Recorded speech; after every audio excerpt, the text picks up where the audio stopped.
Okay, people, so here is P7. It's all going to be about solving equations. There will be 3 parts. First part, we're going to talk about 2 types of equations, rational equations and absolute value equations.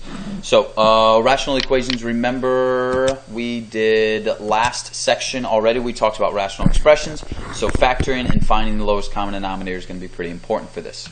First thing, an equation, rational equation, is just like I just said, an equation which involves a rational expression. Now the way we solve it, like I just said, we're going to find the LCD first, and we're going to multiply both sides by the LCD. And one other thing I'm going to add to that, when you multiply by the LCD, this should, if you do it correctly, cancel out all denominators. So you may want to add that to your notes. Okay, after you cancel out all your denominators, you should just have an equation that you're going to solve.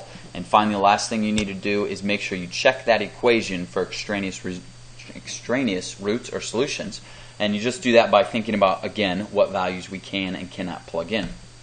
So the way we would solve this, first thing we need to do is to find the lowest common denominator, and in order to do that we need to start by factoring. So I'm going to rewrite the left side because that does not need to be factored, or cannot really be factored. The right side, I'm going to factor that in an x plus 6 and x minus 2, because 6 times negative 2 is negative 12, and 6 plus negative 2 is positive 4. And you'll notice if I list out all of my factors, x plus 6, x minus 2 are already up there, so my lowest common denominator is x plus 6, x minus 2. Step 2 is to multiply everything by the lowest common denominator. So I have 1, 2, 3 terms. So I'm going to multiply all 3 terms by that lowest common denominator. And remember, when we do that, things should cross out. So this denominator cancels out with the x plus 2, which means I just have a 3 and an x minus 2 left. The x minus 2 cancels out, which means I bring down my plus sign, and I have 1 and x plus 6 left, equals the x plus 6 cancels out, the x minus 2's cancel out, and that gives me 4. So it works. When I multiply by the lowest common denominator, everything disappeared. Now I'm going to solve this resulting equation. So I want to undo that. 3x minus 6 after I distribute plus 1x plus 6 equals 4. Okay, 3x plus x is going to give us 4x. The 6's cancel out, which means I just have 4x equals 4. Solving that, finally, I get that x is equal to 1. So I need to come up here and make sure that x equals 1 works. If I plug it in here, I'd get 7, so we're not dividing by 0. Plug it in here, I get negative 1, not dividing by 0. Plug it in here, I get negative 7, so not dividing by 0. So that tells me that this is not an extraneous solution, which means it is a solution that will work, and it's not a domain restriction, so we're good. X equals 1. An absolute value equation, then, very similar. It's just an equation that involves an absolute value of a variable, so meaning the variable is inside the absolute value. We're going to isolate the absolute value expression first, so get rid of everything outside the absolute value. You cannot distribute into an absolute value, and you cannot take anything out of the absolute value.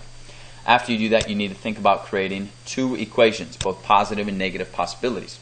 The reason for this is because if we think of 6, that could have come from 2 different options: the absolute value of positive 6 or the absolute value of negative 6, which means we're going to create 2 equations after we've isolated our variable. Looking at our first example, after we isolate our absolute value, we're going to start by adding 15 to both sides, which means we have 5, absolute value of 1 minus 4x equals 15. And remember, we cannot distribute this 5. They don't act just like parentheses. So we're going to divide both sides by 5. So we have 1 minus 4x equals 3.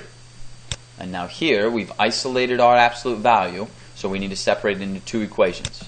One where 1 minus 4x equals 3, or the other where 1 minus 4x equals negative 3.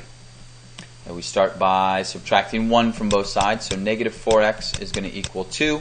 Divide both sides by negative 4, and we get negative 0.5 or negative 1/2. That would be 1 decimal. And then solving our other one, same steps but different answers. Subtract 1 from both sides, we're going to get negative 4. Divide both sides by negative 4, and we get that x is equal to 1. Okay, so that's how we solve absolute value and rational equations. Tomorrow we will do a quick review. In particular, we're going to spend a little bit more time on how to find the LCD because we still kind of tend to struggle with that.